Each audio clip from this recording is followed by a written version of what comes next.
सलाम और जय हिंद साथियों। मैं शिराज खान, आप सभी जानते हैं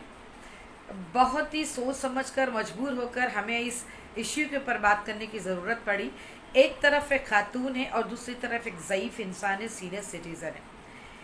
आप समझ ही गए होंगे कि मैं किस तरफ इशारा कर रही हूँ। इस एक दिन की हलचल की वजह से आज जो यानी कि मीडिया में बातें आ रही है कि ये बहुत बड़ी साजिश है कि इस खातून ने एक ऐसा ड्रामा किया है जहाँ पर खुदकशी करने का एक वीडियो वो वायरल करती है और अवेसी हॉस्पिटल जाकर वो एडमिट हो जाती है। जब इस लड़की ने 25 तारीख को पिछले महीने की सोशल मीडिया पे उसके साथ हुए तशद्दुद को लेकर वो साइबर सेल में एक कंप्लेंट दर्ज करती है और 11 या 12 तारीख तक पुलिस उसके ऊपर कोई कार्रवाई नहीं करती है। पुलिस का यहाँ पर अहम रोल होना चाहिए था कि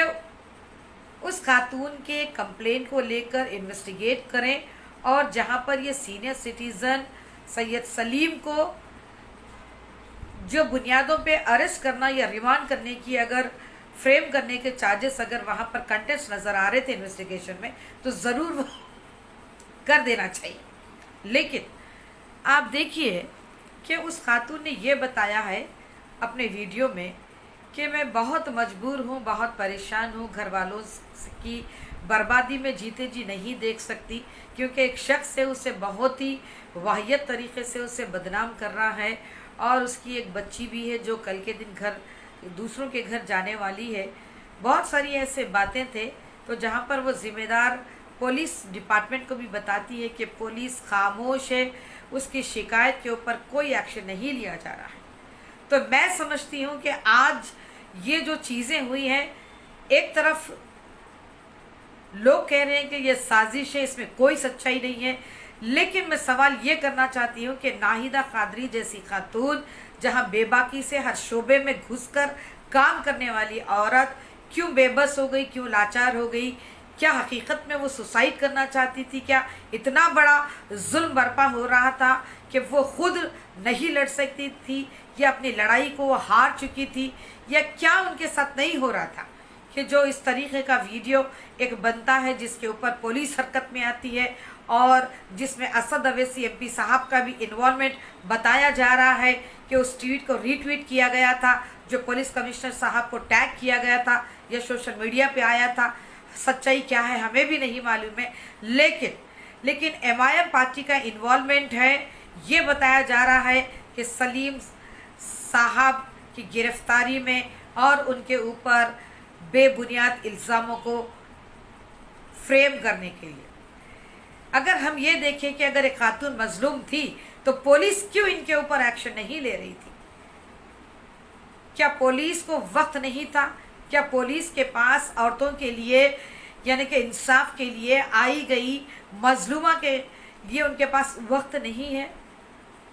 क्यों साइबर सेल वाले इतने खामोश हो जाते हैं कि साइबर सेल पे जो भी यानी कि साइबर क्राइम्स के तहत अगर लोग आते हैं तो उनके लिए और मज़ीद तेज़ी से कार्रवाई करना चाहिए, क्योंकि हो सकता है कि सोशल मीडिया पे हज़ारों लोग इसको देखते हैं। ज़ाहिर सी बात है कि जो कोई भी इसमें यानी कि मुतासरीन होता है वो काफ़ी हद तक यानी कि अपनी रेस्पेक्ट को लेकर, अपनी डिग्निटी को लेकर बहुत ज़्यादा परेशान होता है।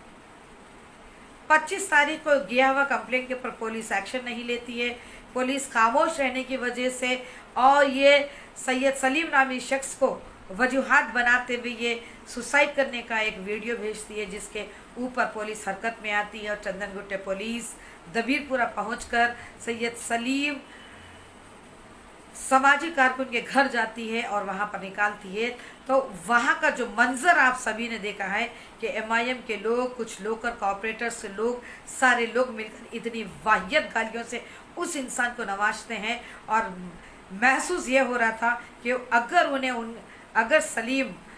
समाजी साहब अगर उनके हाथ लग जाते तो शायद लिंचिंग हो जाती और लिंचिंग में सैयद सलीम के साथ कुछ भी हो सकता था।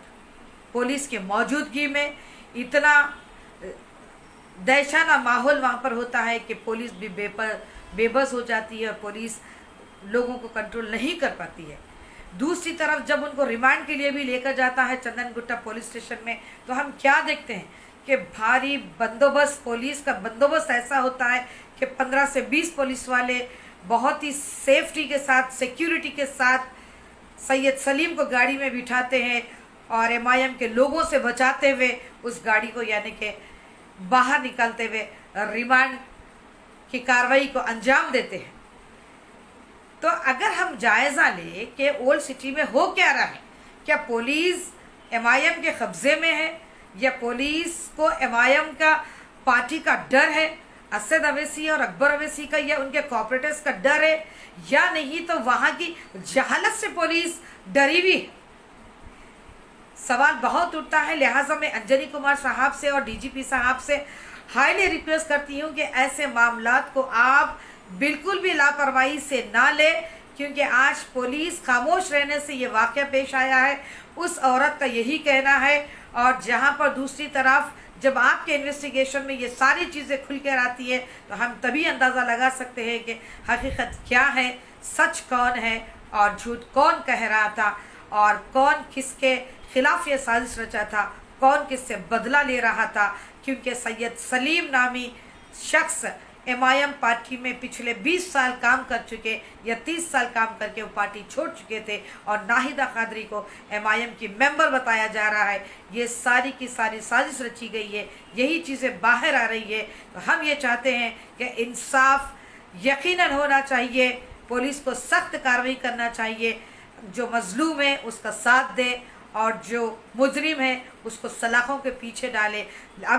अगर इस पे कोई बेबुनियाद बातें निकल के आती है तो पुलिस वहीं पर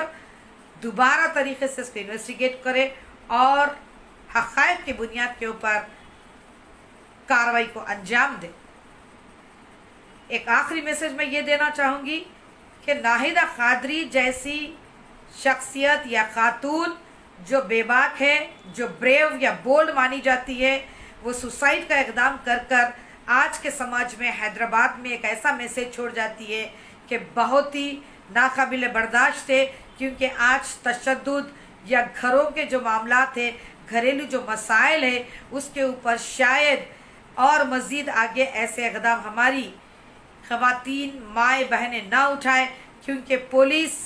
सख्त कार्रवाई के लिए ही महकमे इदारे कायम करिए। लिहाजा हमें चाहिए कि पुलिस के ऊपर सख्ती से पेश आए अगर हमारे साथ पुलिस सीधा या सच्चा या सही बर्ताव नहीं कर सकती है। जय हिंद।